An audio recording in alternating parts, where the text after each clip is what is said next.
Hello po, kamusta kayo?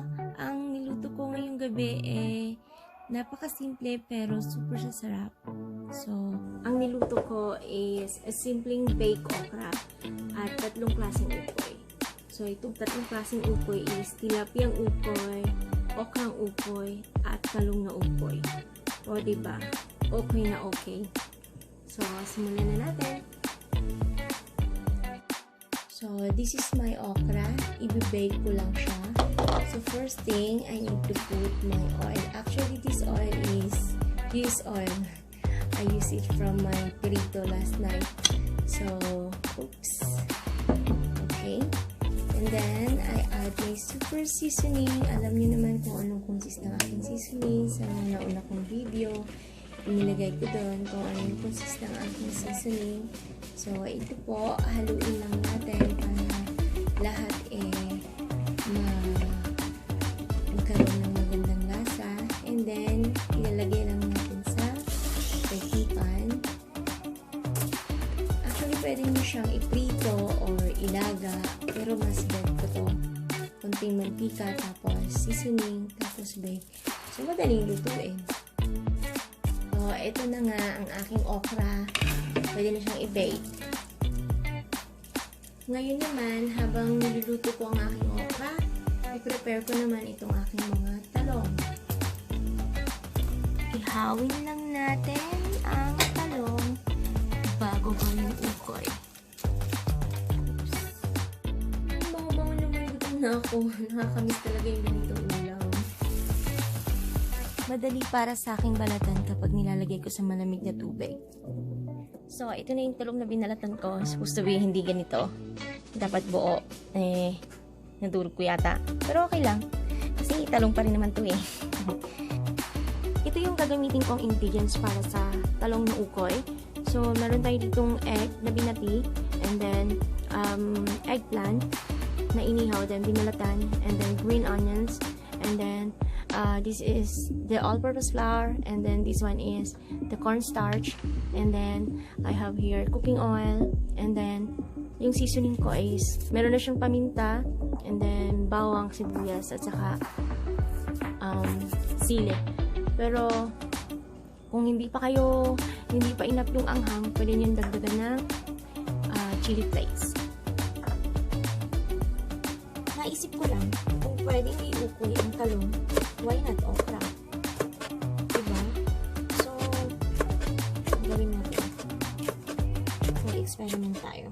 Hindi ko alam kung pwede talaga to. Kung meron na kayong napanood na parang ukoy. So, I will just try. Kasi yung natirang okra, ayokong masira pa. So, lutuin ko na rin. Okay, ito na yung ukoy the making. So, pinaghahalo ko lang yung mga dry ingredients. And after that, lalagay ko yung beaten eggs, green onion, at saka yung talong. Nagtira ako ng konting green onion para sa ibang ukoy. Yung process ng paggawa ng okra and tilapia ukoy is same thing lang din dito sa talong. This is the tilapia ukoy, okra ukoy, and eggplant na ukoy.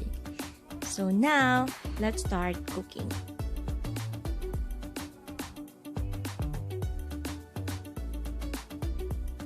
Nahirapan ako at first mag-mold nitong ukoy kasi wala akong scooper.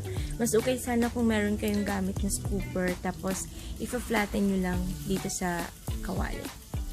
Normally, ang pagluluto ng ukoy is in deep fry. Kaso, ayoko kasi ng masyadong mamantika, kaya okay na to. Look at this.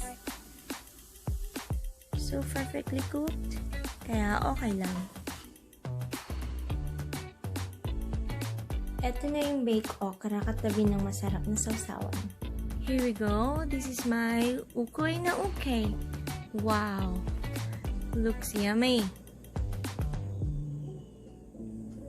So, pasensya na kasi wala na yung okra kasi habang nagluluto ako, kinakain ko na. Nagugutom na kasi ako. Pero, andito naman yung mga ukoy.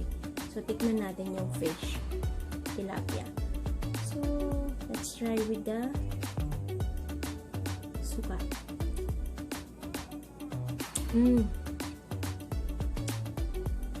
Sarap.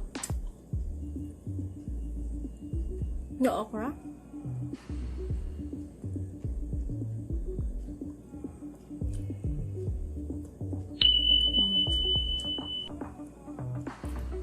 First time ko niluto to. Nag-try lang ako. Which is napakasarap. Simple pero masarap. Ito naman yung talong. Oh my God. Parang gusto kong ubusin to lahat. Hindi ko natitiran yung asawa ko. Napakasarap, guys. I-try nyo. Siguro pwede nyong i-try din sa ibang vegetable. Nakikita ko naman natikman ko na yung puso ng saging. Na-try ko na yan. Masarap. So, first time ko lang itong ginawa. Itong okra. Well, nakainin ko ito maya-maya lang. Hindi pa kasi luto yung kanin ko. So, nakain ako ng kanin. Diba? So, salamat sa inyo sa panunood. Sana nag-enjoy kayo. Kita-kita po ulit tayo sa susunod na mga video na i-upload ko. Maraming salamat. Ingat po ang lahat.